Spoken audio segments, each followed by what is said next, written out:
Ég var nú kannski búinn að spyrja ykkur fullorðna fólkið, en eru einhverjir draumamenn og konur hér? Einhverjir sem hafa drauma? Það eru alveg nokkrir hérna, held ég. Já.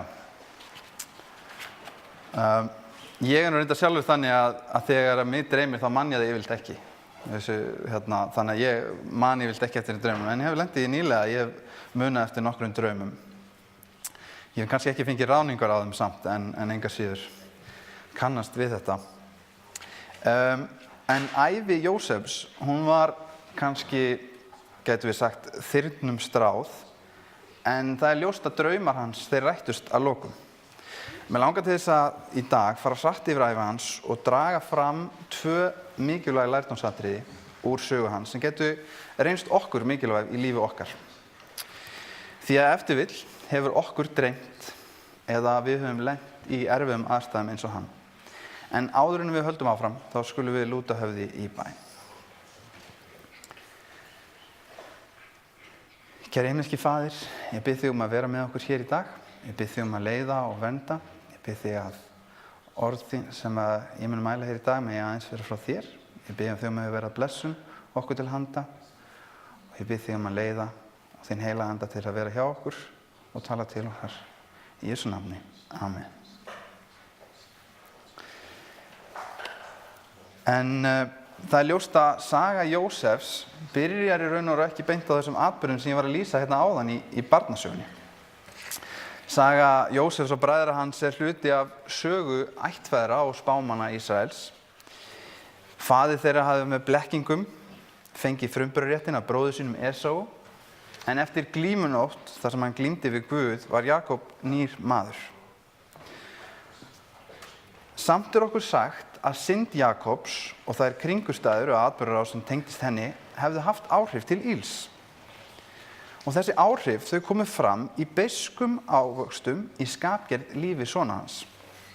Við lesum hjá Ellen White að alvarlegir gallar komu fram í skapgerð þeirra þegar þeir komust til manna. Þó var skapgerð eins sonarins ólík hinum, en það var hann Jósef, eldri sonur Rakelar. En svo virtist sem að óvenjuleg líkamsfegurð hans virtist endurspegla innri fegurð huga hans og hjarta hans. Og það stendur hann að hann hafi hlýtt á leiðbeiningar föður síns og hafi yndi af því að hlýða Guði. Og við lesum einnig í 37. kafla 3. versi 1. Mósebókar að Jakob unni Jósef mest allra sona sinna. En eins og við vorum að fara í gegnum, þá var Jakob ekki alveg nægilega varkár í því að sýna ást sína á Jósef. Þegar hann gaf honum þennan litríka kyrtil, eldri bræður hans tóku þetta sem skýrt merki þess að kannski myndi hann erfa frumburðarréttinn eftir allt. Hann væri jú elsti sonur Rakelar, þó að hann væri með þeim yngri bræðrunum. Og undir niðri kraumaði afbrýðsemin. Draumar Jósef sem hann deildi með þeim hjálpuðu svo ekki heldur. Hjörstu bræðrana voru full af öfund, en þeir héldu því vandlega leyndu. Þegar tíminn kom að Jósef var beðinn að líta eftir bræðrum sínum, þá fór hann glaður í förina og hvorki hann né aldraður faðir hans gátu órað fyrir hversu langt það yrði þangað til að þeir hittust aftur á ný. Honum var annt bræður sína, þótt svo að þeir syndu honum stundum vandlætingu. Hann gekk 80 kílómetra og skeytti engu þótt hann þurfti að bæta við 20 kílómetrum í viðbót þar sem þeir höfðu fært sig set. Jósef vildi létta áhyggjur föður síns sem hafði áhyggjur af sonum sínum vegna þess að þeir höfðu sýnt mikla grimmd stuttu áður nærliggjandi áttbálk. Og þegar það heyrðist ekki frá þeim í langan tíma, þá byrjaði hann að hafa áhyggjur.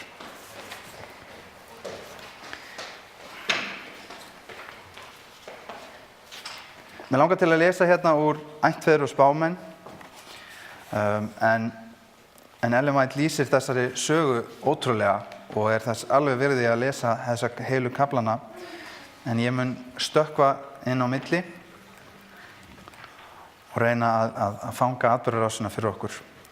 En bræðurnir sáu hann álengdar en kærðu sig köllótta þá löngu ferð sem hann hafði farið til að hitta þá, þreytu hans og hungur og skeittu engu þótt hann ætti gestir þeirra skilið og bróðurlegan kærleik. Slíkt sló ekki á beiskju þeirra á hatur. Þeir eru æfir þegar sáu hann að hann klæddist kyrtlinum sem var tákn ást föður þeirra til hans.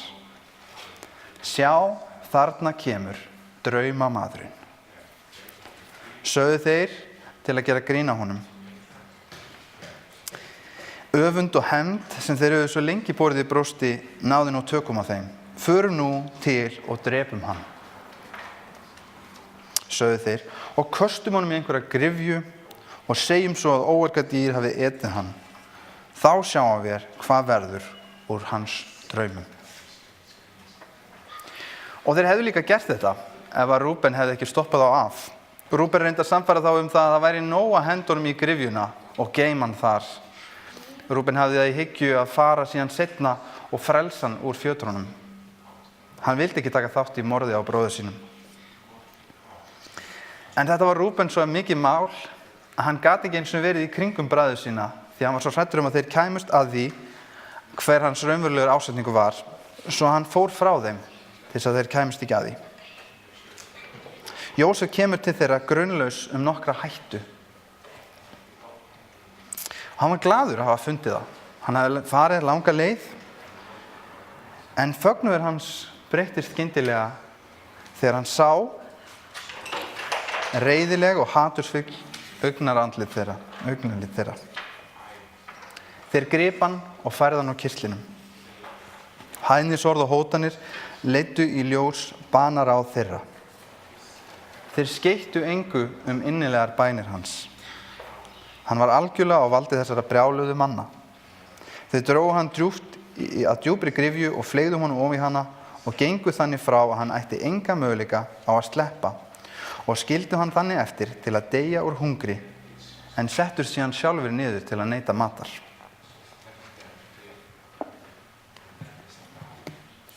Þeim stóð ekki öllum á sama þetta. Þeir upplifðu ekki þær tilfinningar sem þeir héldu að þeir myndu upplifa. Þeir héldu að þeir yrðu svo ánægðir, margir hverjir, að þeir hefðu náð að hefna sín á honum. En á meðan þeir voru að sitja og borða þá sjá þeir einmitt þessa viðskiptalest Ísmaelíta koma yfir og Júda stingur upp á því að í staðinn fyrir því að vera með blóð hans á höndum sínum, þá getur þeir selt hann og þá yrðu þeir saklausir af blóði hans því að hann sagði að hann bróðir vor, hold vort og blóð. Og bræðurnir þeir sættust á að þetta væri nú líklegast betri lausn og þeir fengu greitt fyrir hann 20 silfursikla. Þegar Jósef var dreginn upp úr gryfjunni þá rann upp fyrir honum þessi ægilegi sannleikur að það mögulega að vera hnæft í þrældóm gæti allt eins verið verri örlög heldur en dauðinn. Í angist sinni leitaði hann til bræðra sinna eins af öðrum en allt kom fyrir ekki. Sumir þeirra höfðu meðaumkun með honum en óttinn við aðhlátur hinna bræðranna þaggaði niður í þeim. Þeir héldu allir að þeir hefðu gengið of langt, þeir kæmust aldrei upp með það sem þeir hefðu gert og eina leiðin væri að drífa þetta til fulls. Þeir hertu hjörtu sín gegn bráðbeinum hans og færðu hann í hendur heiðnu kaupmannanna. Og lest kaupmannanna var brátt horfin augsýn. Og það var á þeim tímapunkti sem Rúben kemur aftur tilbaka og hann sér að bróðir sinn horfinn og hann spyr hvað gerðist. Þeir segja honum hvað þeir hafa gert og að lokum náður að sannfæra hann einnig að segja föður sínum að óarga dýr hefði ráðist á bróður þeirra.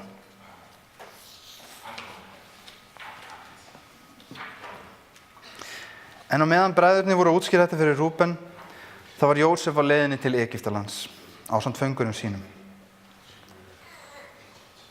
Og á leiðinni þá sér hann fjallgarðinn. Fjallgarðinn þar sem að tjaldbúðir föður hans voru. Hann grét beisklega við hugsun ástríka föður sinn sem væri nú einmana og sorgmæddur. Hann mundi og rifjaði upp atburðina sem gerðist þarna við Dótan, hversu reiðir bræður hans voru. Móðgandi og meiðandi orð þeirra við angistafullum bænum hans hljómuðu enn í eyrum hans. Með titrandi hjarta vorum hugsað til framtíðarinnar. Hvílík breyting hafði orðið á hugum hans. Hann hafði verið elskaður sonur en varð nú þræll, fyrirlitinn og varnarlaus í ókunnu landi, einmana og vinalaus. Og tíma var Jósef heltekinn stjórnlausum harmi og skelfingu.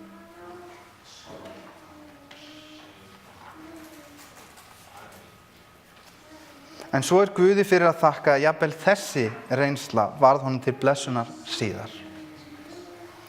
Honum hefði lært á fáeinum klukkustundum nokkuð sem hann hefði ekki getað lært á mörgum árum. Faðir hans sem elskaði hann svo heitt og innilega hafði gert honum óleik með dálæti og dekri. Svo óvitulega hlutdrægni hafði reitt bræður hans til reiði gegn honum og espað á til að fremja þennan grimmilega verknað, sem hafði gert það að verkum að hann var skilinn frá heimili sínu. Jósef hafði haft sína galla og nú voru þeir sniðnir af honum. Hann hafði verið sjálfum sér nógur og kröfuharður. Hann hafði vanist við blíðlega umöndu föður síns og hann taldi sjálfan sig ekki vera undirbúinn undir harðneskjulega vanrækt og ástlaust líf útlendings og þræls. En það var á þeim tíma sem að Guð kom upp í huga hans. Í æsku hans hafði honum verið kennt að virða hann og elska. Í tjaldi föður hans hafði hann oft hlýtt á söguna sýn Jakobs þegar hann flýði frá heimili sínu sem útlagi og flóttamaður. Honum hefði verið sagt frá fyrirheitum drottins Jakobs til handa og hvernig þau hefðu verið uppfyllt. Hvernig englar Guðs hefðu komið á raunastundu til að leiðbeina, hugga og vernda. Honum hefði lært hver kærleiksríkur Guð og hvað hann hefði gefið honum endurlausnara. Nú komu allar þessar dýrmætu lexjur aftur upp í huga honum. Og Jósef trúði því að Guð forfeðranna sinna væri sinn Guð. Og það var, eins og við getum kannski séð fyrir okkur, á baki úlfalda á leiðina til Egyptalands. Líklegast í verstum kringumstæðum lífs hans, að þá gaf hann sjálfan sig drottni, að fullu og öllu, og bað þess að gæslumaður Ísraels yrði með honum í landinu þar sem hann yrði útlagi. Og Ellen skrifar hér, sál hans var gagntekinn af þeim ásetningi hans að sanna að hann gæti verið Guði trúr og hegða hann sér við allar aðstæður eins og sæmdi þegni Guðs konungs himnanna. Hann einsetti sér að þjóna drottni af alhug, hann einsetti sér að takast á við örlög sín með þolgæði og leysa öll skylduverk af hendi af trúmennsku. Reynsla Jósefs á þessum eina degi olli straumkörfum í lífi hans. Hræðileg ógæfða hefði breytt honum úr dekubarni í hugsunar saman, hugrakkan og stilltan karlmann.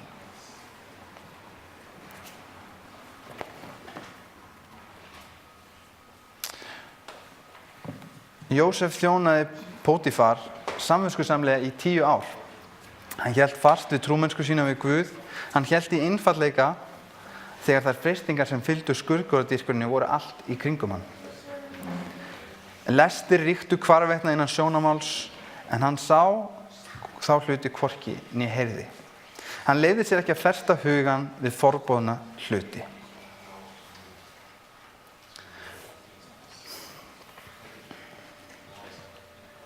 Þótt hann hefði gjarnan vilja ávinna sér hylli Egypta, dró hann ekki á dul á lífsskoðir sínar. Ef svo hefði verið, hefði hann látið undan freistingu, en hann fyrirvar sig ekki fyrir trúarbrögð forfeðra sinna og reyndi ekki að leyna því að hann tilbæði Guð.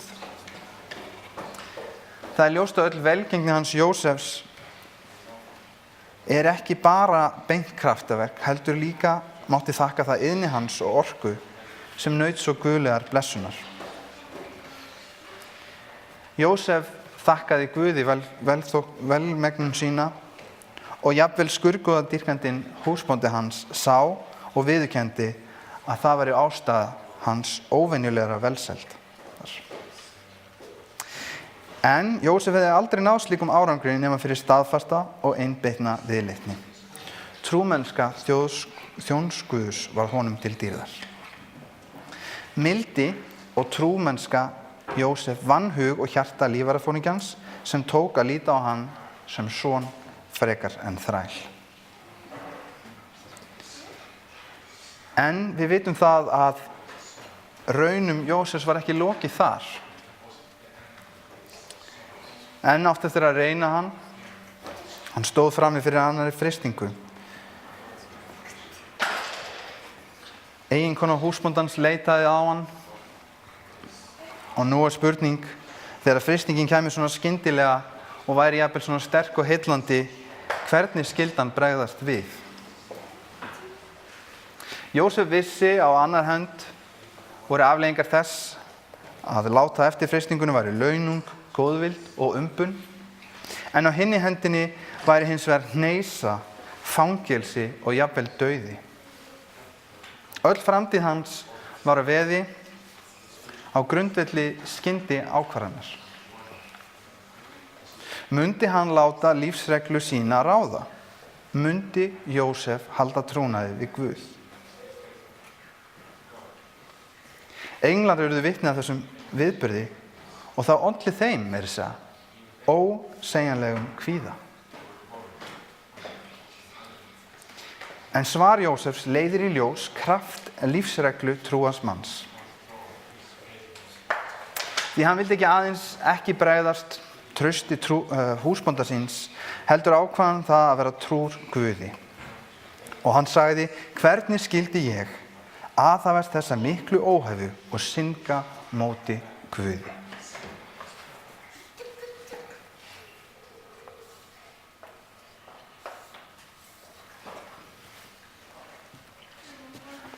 Það er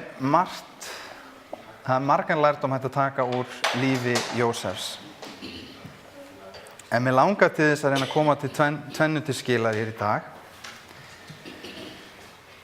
Og þess vegna fer ég í gegnum kannski hans erfiðustu tíma.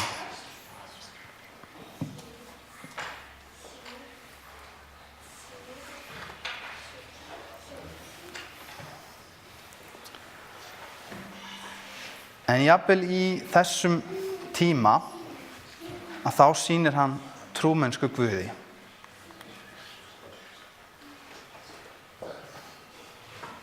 Bituna við. Fyrirgefðu, ég hef víxlað tilvitnunum. Og þetta er tilvitnun sem er tekin úr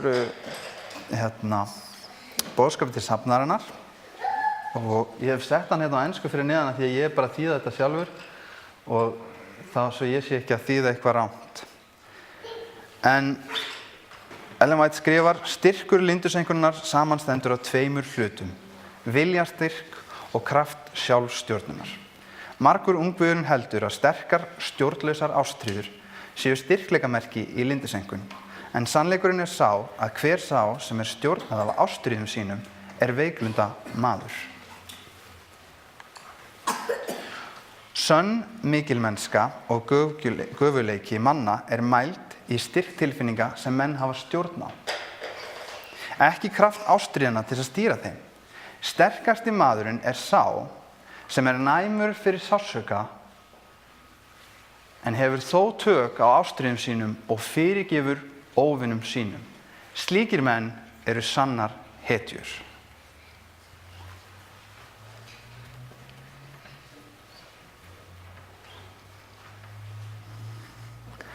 Haldið að Jósef hafi verið næmur fyrir sársauka?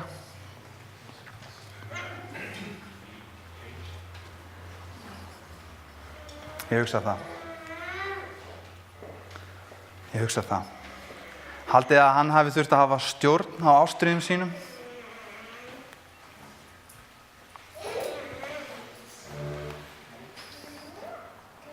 Ég hugsa að hann hafi gert það. En ég nefndi að það væri tvennt sem ég myndi helst vilja að við tækjum frá þessu og það er tvennt þar að segja trúfesti Jósefs. Trúfesti hans í litlu sem endurspeglast síðan í trúfesti hans í miklu. En líka fyrirgefning hans. Hafði einhver komið illa fram við Jósef?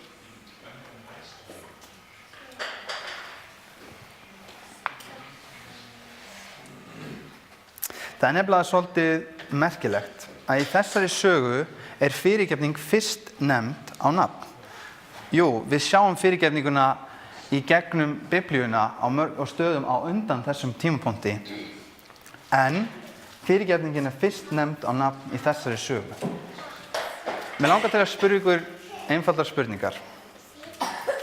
Hvort finnst ykkur fyrirgefning vera merki veikleika eða styrkleika?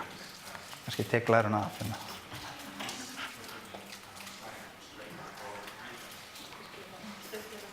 Styrkleika. Ok. Ef við flettum í Sálmana 50. kafla. Sálminn 50. kafla.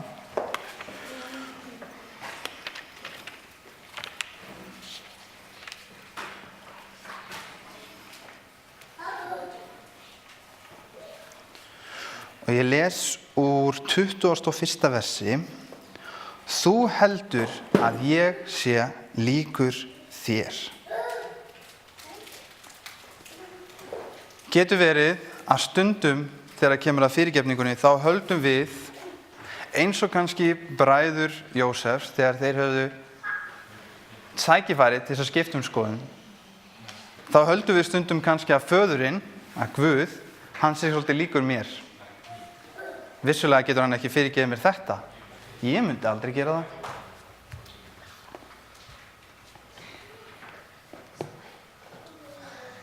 En við sjáum það að hver er það sem að fyrirgefur allt og mest?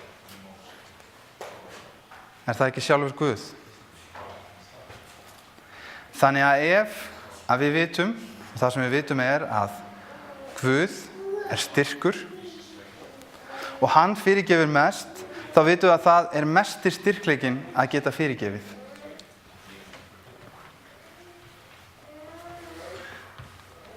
Mig langar að lesa hérna aðra tilvitnun.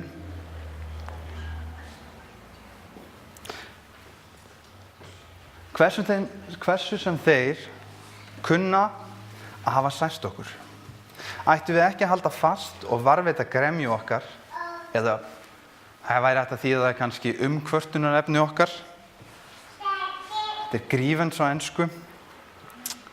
Og við ættum að sýna sjálfum okkur, ættum við ekki að halda fast og varðveita gremju okkar og sýna sjálfum okkar samúð vegna okkar þjáningu. Heldur ættum við sem vonum á náð okkur til handa fyrir syndir okkar gegn Guði að veita öllum náð þeim sem hafa gert okkur illt.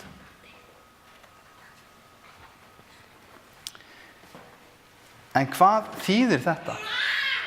Á enskunni þá tölum við not to cherish. Á íslensku þá reyndi ég að þýða það sem að halda fast og varðveita. Höldum við einhvern tímann fast og varðveitum okkar gremju gagnvart öðrum? Ég heyrði þessu lýst daginn þannig að ræðumaður hafði farið og verið að tala við einhvern eftir ræðu og manneskjan hefði lýst því hvernig fjölskylda hennar hefði komið illa fram með sig. Hún sagði, systir mín hefur gert þetta, bróðir minn hefur gert þetta og pabbi minn gerði þetta. Og þegar ræðumaðurinn byrjaði að segja eitthvað fyrirgefningu, þá kom svarið fljótt. Já, nei, ég er löngu búin að fyrirgefa. En systir mín gerði þetta, bróðir minn gerði þetta, föður minn gerði þetta. Getur verið að við höldum fast í okkar eigin gremjur og við verðveitum þær. Ég kann ekki einu svona þýða þetta orð, en cherish, það þýðir bara í raun og veru að við sko bara, okkur þykir svo vænt þær að við pössum upp á þær. Getur verið að við stundum höldum í það. að við fyrirgefum að orðinu til, en það situr svo kannski ekki dýpra en það.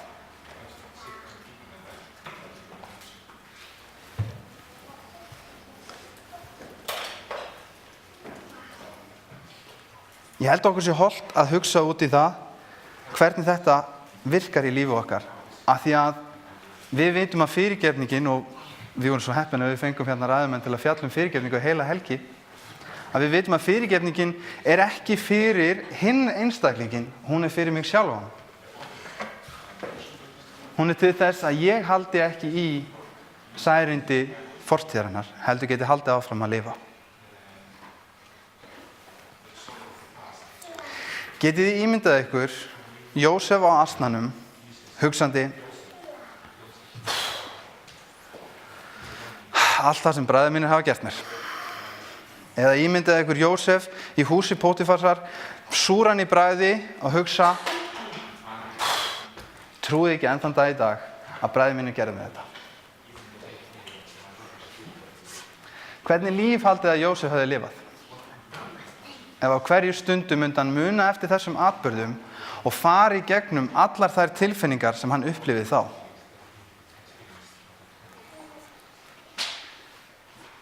Hvernig fyrirmynd hefði Jósef verið? Haldið að Jósef hefði verið glaðlyndur alla ævi?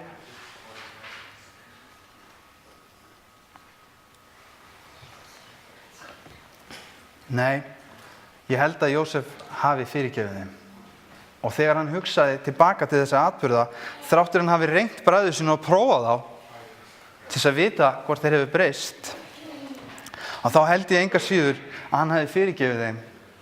Og þegar hann hugsaði tilbaka til þessara atburða, að þá var það ekki lengur með öllum þeim tilfinningum og öllum því róti sem fylgdi, heldur horfði hann tilbaka til þessa og rifjaði upp þessa sögu eins og hver annar myndi rifja upp hvernig veðrið er.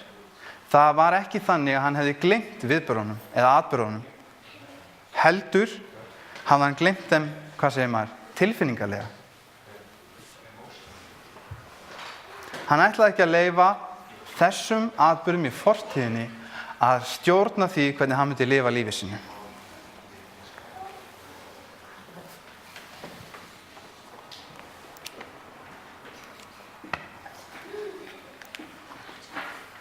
Og ég held að við getum öll lært af Jósef. Af trúmennsku hans og af fyrirgefningu hans bræðrum sínum til handa.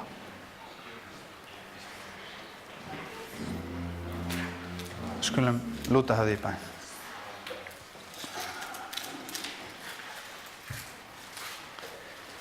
Kæri himneski Faðir, við höfum öll gengið í gegnum mismunandi hluti í gegnum líf okkar, en við vitum það að þú ert ávallt með okkur. Og þegar við göngum í gegnum erfiðleika, að þeir eru ekki komnir frá þér. Þú hefur aldrei óskað þess að við höfum til lenda í þeim aðstæðum sem við höfum þurft að lenda í, eða í þeim aðstæðum sem að Jósef leiddi í. Hugsanir þínar til okkar eru hugsanir af frið, en ekki til ills. Þú elskar okkur og við vitum það og þú hefur fyrirgefið okkur svo margt. Kæri himneski Faðir, við biðjum þig að þú megir gefa okkur þinn kraft, þinn styrkleika til þess að vera trúföst þér. En við biðjum þig einnig að gefa okkur þinn frið sem er fólginn í sannri fyrirgefningu og frelsandi áhrifum hans. Kæri himneski Faðir, þú hefur talað til sérhvers okkar og við biðjum þig að þú megir halda áfram að tala við okkur og vinna í hjörstum okkar nú og þar til við sjáum þig í skýjunum. Biðjum þess í Jesú nafni. Amen.